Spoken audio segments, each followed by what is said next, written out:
Okay, so picture this, a superbug, and it's got this shield that's basically impenetrable. But what if I told you the secret to shattering that shield wasn't some brand new superweapon, but a single typo, a tiny mistake in its genetic code?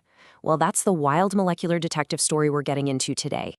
You know, we've all heard the term antibiotic resistance. It's a huge deal in medicine, right?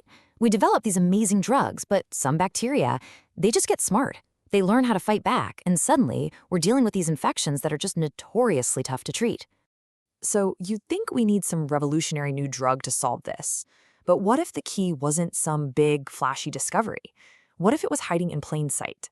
A tiny, almost invisible detail, a single-letter typo in the bug's own blueprints, a weakness we could actually exploit to make its whole defense system just collapse. That's exactly where the story goes.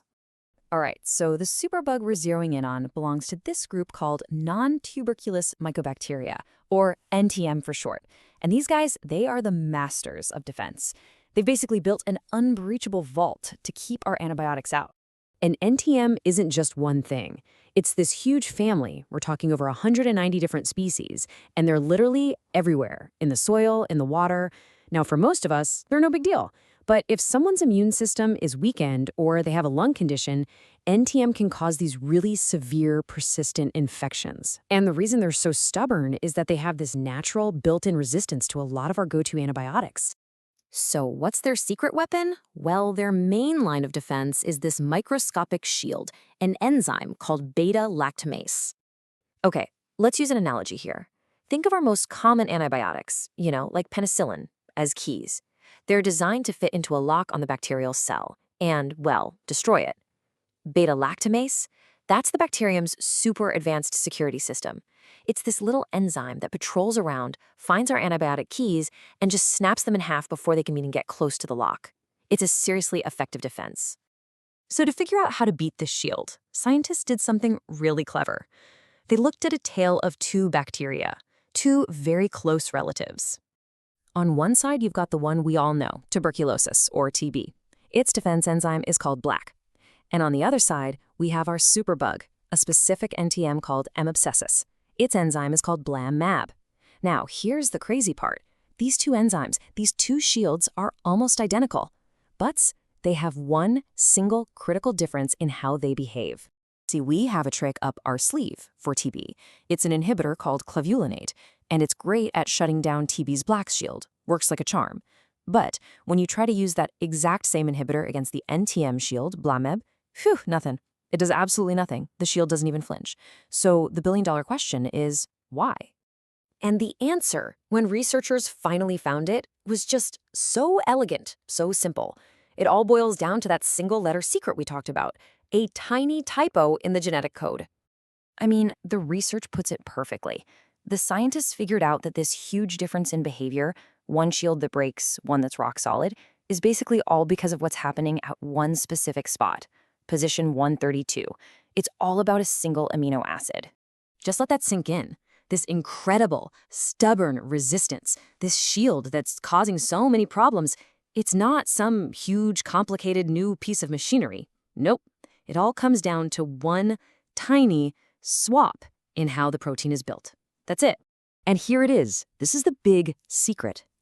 In a really important part of the TB enzyme, you have a sequence that we can just call SDG.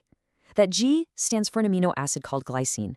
But in the NTM enzyme, at that exact same spot, it reads SDN.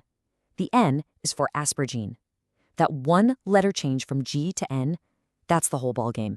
That's the secret. So just how big of a deal is this one little letter? Well, check this out. Scientists went into the lab, they took the NTM enzyme, and they genetically edited it. They swapped out that N for a G to make it look like the TB version. The result? The old inhibitor, clavulanate, suddenly became 5,600 times more effective. That tiny change made the shield just evaporate. Okay, so this wasn't just some neat trivia for a science journal. This was a blueprint. It was a map that showed us exactly how to forge a brand new master key, one designed specifically for this NTM superbug. So instead of trying to jam the old wrong key into the lock, researchers could now sit down and design a perfect key, a new inhibitor molecule that was precision engineered to fit the NTM enzyme's unique SDN structure and just shut it down. And here are a couple of them.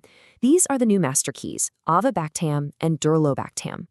Now, you don't have to be a chemist to look at these and see they're complicated, but the key takeaway is that they were built from the ground up for one purpose, to fit that SDN lock. Their shape, their chemistry, it's all designed to target that unique NTM shield. But here's the thing, just breaking the shields isn't enough. That's only half the fight. To really knock out these bacteria, you need a 1-2 punch.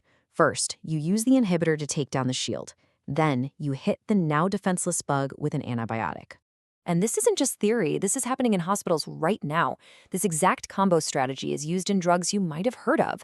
Avicaz, for instance, pairs our new key, Avibactam, with an antibiotic. Ricarbrio does the same thing with another inhibitor.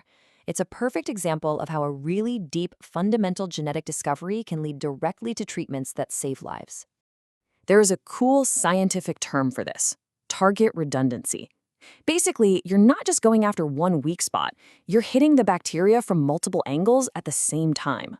The inhibitor takes out the shield, and at the same moment, the antibiotic is hammering away at the cell wall.